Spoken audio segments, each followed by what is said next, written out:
Assalamualaikum warahmatullahi wabarakatuh, sahabat Flower Islami yang dirahmati Allah Subhanahu wa Ta'ala. Selamat siang dan selamat malam. Semoga cerita yang akan kami sampaikan dapat menghibur dan bermanfaat bagi kita semua. Judul ceritanya yang bertajuk Detik Waktu untuk Calon Suamiku, yang bercerita tentang seorang wanita lembut, pemalu dan memiliki cinta yang sangat besar untuk keluarganya serta orang di sekelilingnya, terutama ibu dan ayahnya, yang kini ia berusia genap 20. Di hari raya tahun ini terasa berbeda sekali bagi Gita, ya Witawiguna, karena banyak pertanyaan yang harus Gita jawab. Kenapa calonnya nggak dibawa? Kapan nikah? Belum punya calon? Mau dijodohin nggak sama anak tante? Apakah kalian mengalaminya hal seperti Gita? Ada satu nama di dalam hidup Gita, tetapi angin berhembus meniup kencang jendela kamar Gita hingga membangunkan yang ketiduran di atas sejadahnya.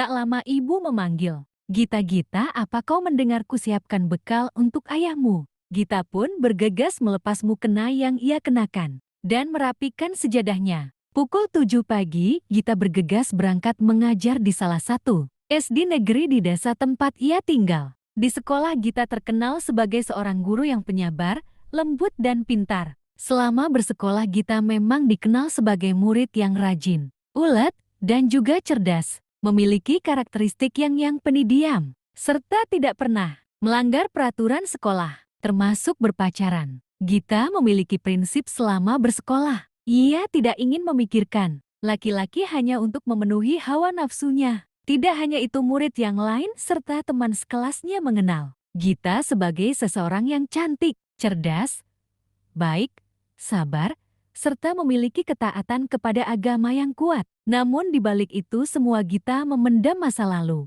yang tidak pernah teman-temannya tahu. Di masa kecil, Gita dikenal sebagai anak yang ceria, periang, dan suka mencoba hal baru. Namun saat beranjak dewasa, tepatnya saat ia menginjak di bangku sekolah dasar, semua itu sirna. Gita menjadi sosok anak yang murung, pendiam, dan jauh dari kata ceria, apalagi periang seperti Gita kecil. Bahkan di bangku sekolah dasar, tepatnya pada bangku kelas 3, Gita mengalami pelecehan seksual, bahkan pembulian. Gita pernah mengalami pelecehan oleh seorang pedagang di tempat ia bersekolah, hingga pedagang tersebut membuntuti Gita sampai ke depan rumahnya. Betapa ketakutannya Gita pada saat itu.